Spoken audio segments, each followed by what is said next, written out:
co-creation after all. I mean, it's not an Israeli co-creation, but they are suspiciously always there, working in unison with Israeli interests in the region. Yeah, or like at the, I mean, it's a like, even if it's not a co-creation, even if it's not like, you know, run by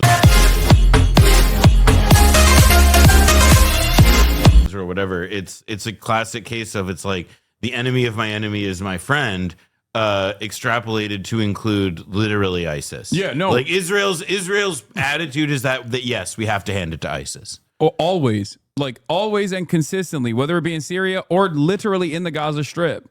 So what the fuck are we doing? Like, what are we talking about?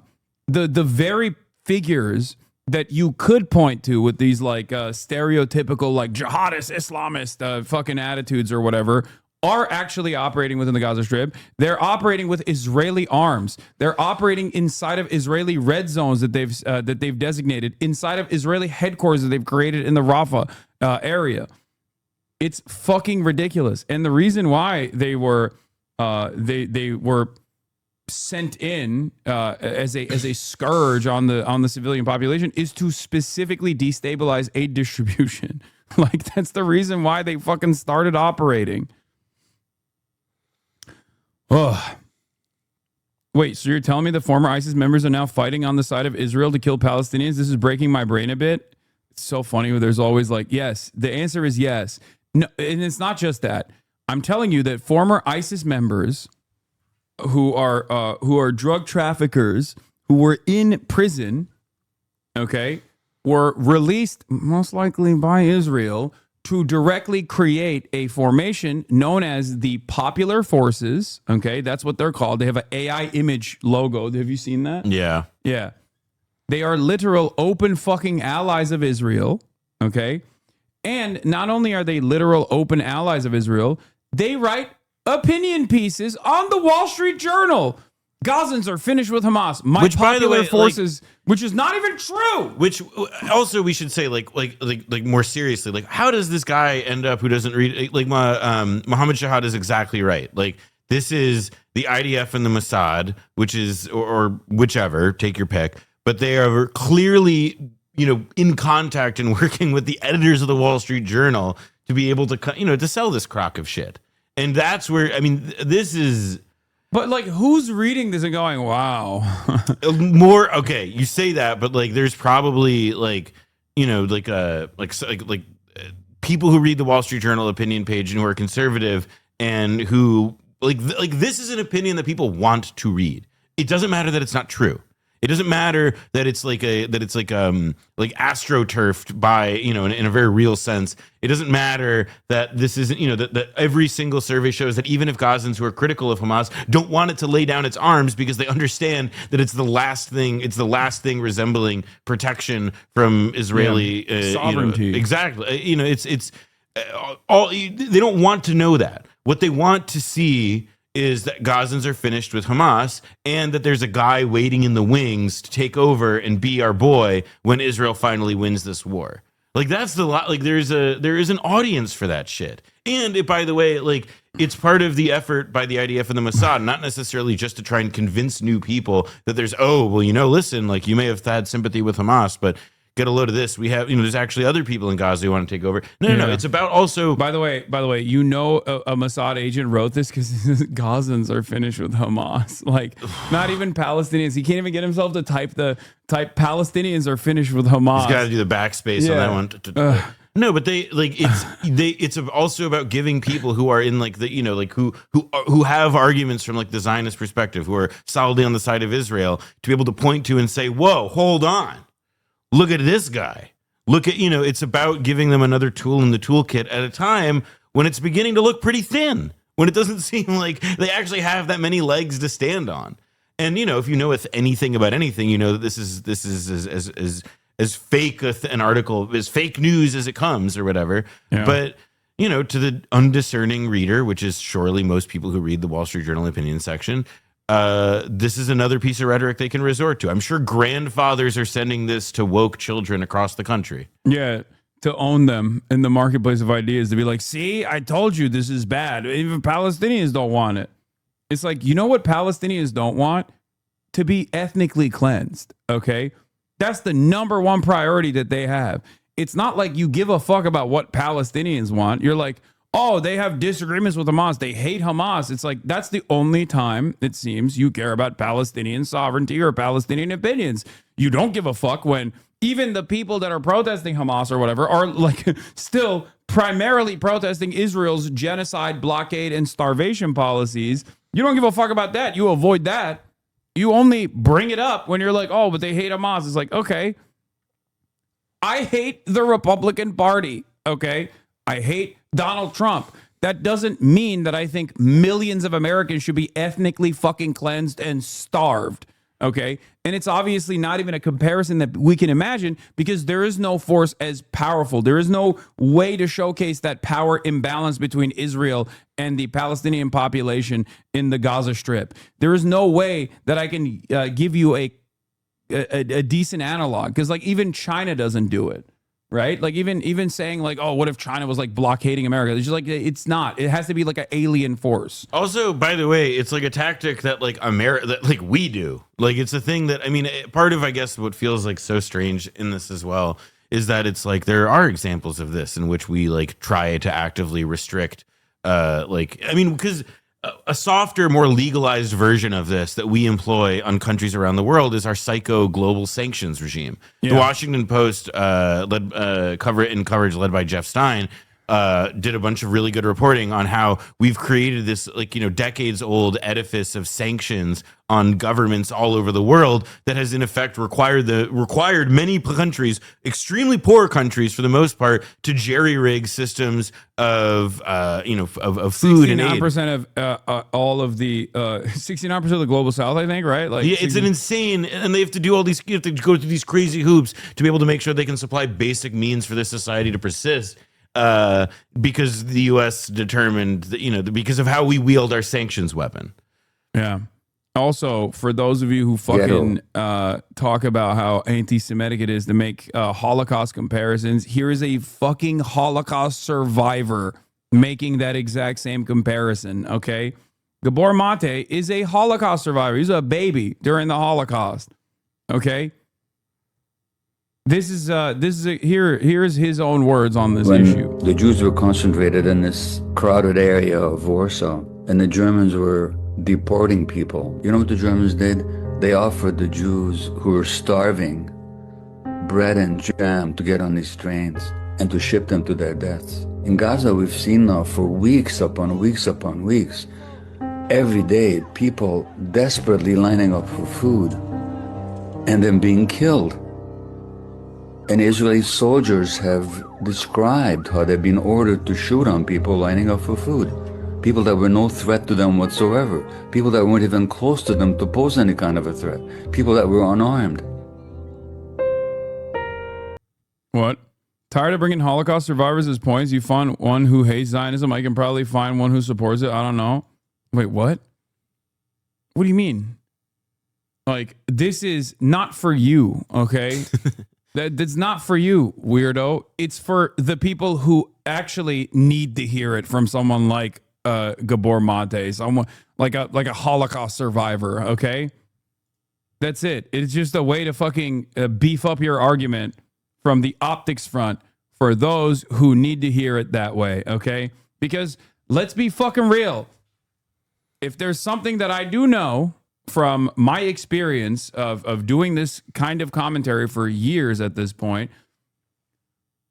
there are a lot of people in America, no matter how white I am, that are going to hear that my name is Hasan, and they're just not going to listen to what I have to say. They're going to be like, nah, that's it. Just like I use the privilege that I have for good when I'm advocating for trans issues, for example, because I know that a transphobic person is not going to hear a trans person advocate for their own needs and their own desires and then take them seriously. There are plenty of people who hear that I am Muslim and go, maybe you're a little biased on this, don't you think? Maybe you're experiencing a little bit of Jew hate in your heart, maybe. Hasan, you know, that's it. My former podcast co-host being one of those people, literally. Of course, he doesn't listen to Jewish people either. He's completely lost his mind. But I think there was probably a point where if he would have listened to like a Sam Cedar type, he would have avoided all of this. He would have avoided nuking his entire career and being a rabid, racist, Islamophobic, genocide denier. And also, like, if the premise is that like it's anti-Semitic to make these comparisons, it's anti-Semitic to say this, to do that, then like that puts like the moral onus on Jewish people who do not feel that way to say so. Because we're the ones that people do listen to about it. Yeah. It's not like, it's not, it feels like I know that people, there's a lot of people view it as like, oh, well, you're doing like identity politics. You're just doing, it's like, well, no, I'm responding to a world that demands that fucking like identity be like the way that we express this and that it has that rhetorical power. Optics work. It's so stupid to act like it doesn't work, especially in a place like America where Americans like literally, Americans don't even understand that like you can be Jewish and also anti-Semitic. Like they don't even comprehend that. So use that to your advantage. Just like right-wing racists will use Candace Owens, which is not a moral comparison that I'm making here, because obviously anti-Zionist Jews are on the right side of history. Candace Owens is on the wrong side of history as a black white supremacist. But like the totally calculated messaging analysis that I'm doing here implies that Americans do actually look at someone who is Jewish, who says, 10 toes down, that these guys don't deserve to be fucking slaughtered and that it's not in your name. And that opens up a permission structure for them to fully comprehend it. I've said this in advocacy for self-preservation for American Jews, that more and more Americans are responding to the anti-Semitic reasons as to why there is this like Jewish hypnosis blackmail operation that has caused Americans to turn a blind eye, American politicians to turn a blind eye to the actions of Israel. So it's getting to a point for a matter of self-preservation for American Jews to come out and openly fucking say that this is not being done for Judaism, and that like people who are pro-Palestinian are not anti-Semitic. Yeah, and also on top of it, that like, I mean, you raise it, but it's like anti-Semitism does exist, and like what's engendering it, right, is like the fact that there was that like the state committing a genocide right now puts a Magen David on its star on its flag, and it just ends up being like it creates a like. It itself generates anti-Semitism, and thus the only response that I can think of, the only way I can think to resist that, is to like raise my hand and say, hey, I'm Jewish. I know a lot of other people who are Jewish, and anti-Semitism isn't being, generated by the people resisting this thing. It's the fact that like people are learning to associate the Star of David with starving children. I don't know how many more simple, how much more simply I can express it. Yeah. This is from r/Israel. I live in Europe. I'm fucking terrified to tell anyone about my connection to Judaism or Israel or anything else. I went to the hospital because I've been dealing with PTSD from October 7. And after I said this to the intake nurse, they gave me a headscarf wearing doctor, which at this point I feel is either ignorant or on purpose. Like, dude, do you not see it? You're a fucking Nazi, man. What do you mean? Oh my God, you had a doctor who's Muslim? Oh my God. what are you talking about? It's like saying, it's like being a Klansman and being like, I went into the hospital for PTSD due to being around black people. Okay. It was really traumatic for me. And then I told the doctor this, and then my doctor was a black man.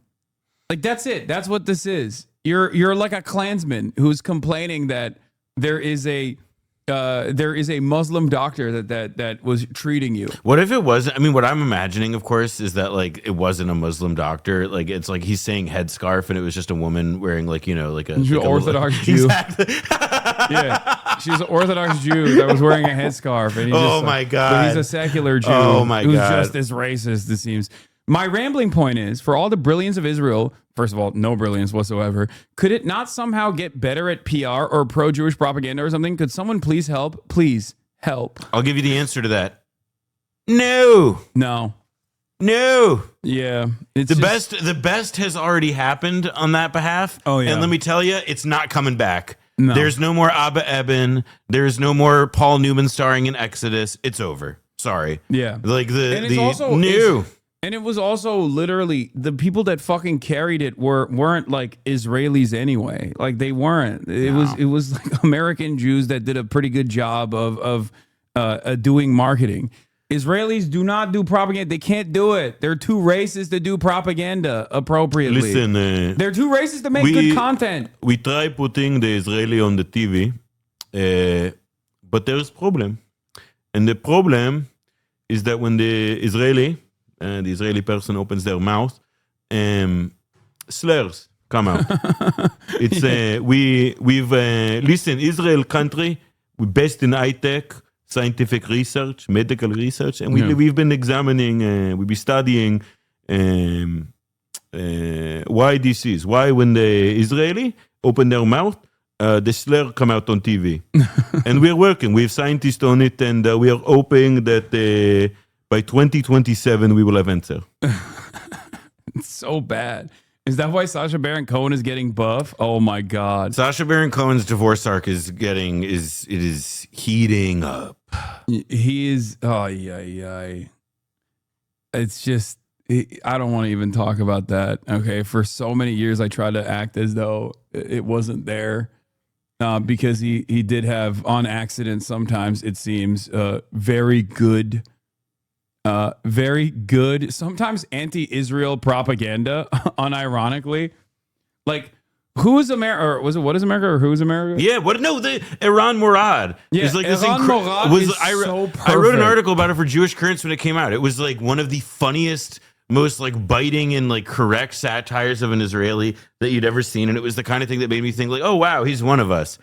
I was wrong. No, I was wrong. I knew that he was on like. I knew that he was a part of like the Zionist theater troupe or whatever. Like after he went to clown school, like he literally did go to Israel and participate in that stuff. And then like some of the shit that he was doing was like obviously very Islamophobic as well. But yes, clown school, literally, that's a thing still, chatters. I'm a big Sacha Baron. Clown is more difficult. No, I'm. It's embarrassing to admit, but I used to be a big Sacha Baron Cohen fan, okay? And yes, he did go to fucking clown school, and clown school is like a pretty difficult thing to go through. It sounds so stupid. It's not, it's like that's like a traditional a part of theater. It's clown college. All right, I got to go to lunch. All right. I'll be back. All right, perfect. Later, chat. Wait, why is it problematic now? He's not even problematic. He's just like a fucking major Israel dick rider. That's it. He's just a ginormous Israel dick rider, dude. That's what it is.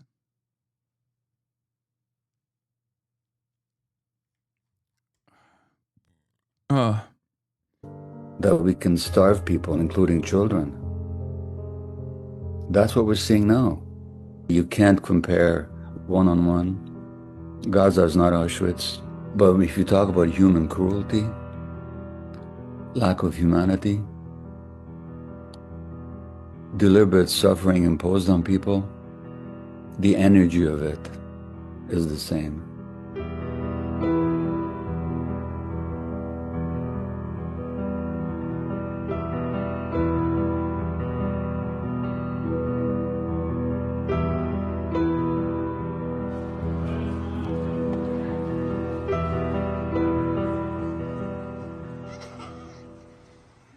When I was an adolescent, when I found out about the Holocaust, and I thought, how could the world have let this happen? Well, I don't wonder anymore. The world is letting it happen right now in front of its own eyes. We all have this urge to find some positive resolution here. But you know what? I think we just have to keep telling the truth. Yeah.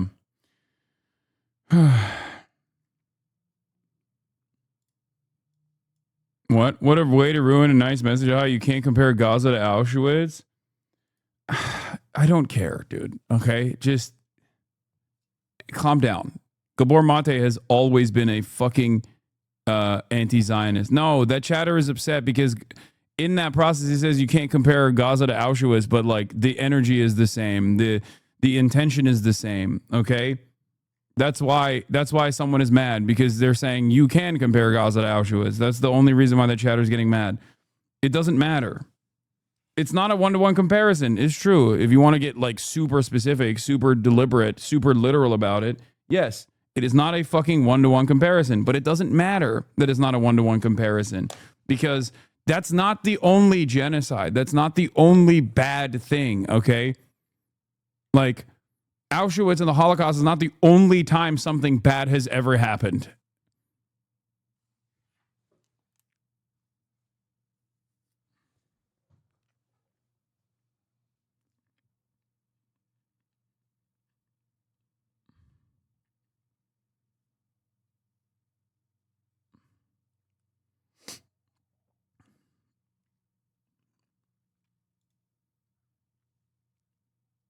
Anyway, let's get back to this. Let's go live to our Middle East correspondent, Amir Nader, who's in Jerusalem. Oh, shit. Breaking news. We have, since we did cover a lot of the stuff. There was one other thing that I wanted to say.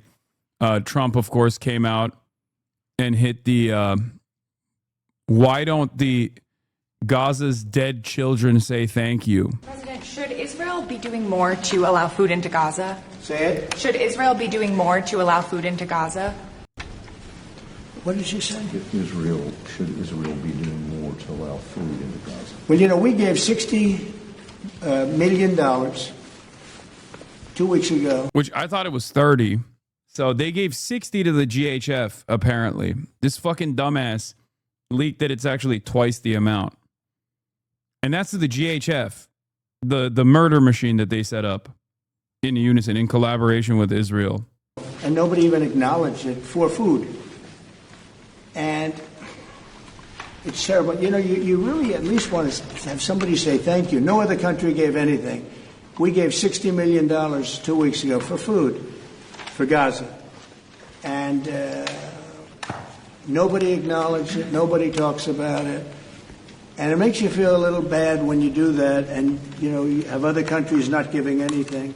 None of the European countries, by the way, gave. I mean, nobody gave but us, and nobody said, "Gee, thank you very much." And it would be nice to have at least a thank you. And I took a lot of heat. You know, when I do that. Yeah. Did you even say thank you, dying child in Gaza? Did you even think to say thank you to me for killing your parents? Come on now. People aren't happy about that because they say, well, why are we doing it and nobody else? But I think we had a humanitarian reason for doing it. What's going to happen? I don't know. I can tell you that Hamas, as I said, would happen at the end. You know, we've gotten back a lot of hostages, a tremendous number of hostages, most of them. Now we have dead hostages, and the mothers want them back, and we have 20 people approximately. But that are living, but we have a lot of bodies, and the parents want those bodies as much as they would want their child if that child were alive. I met with parents it was so sad. Sir, please get my son back.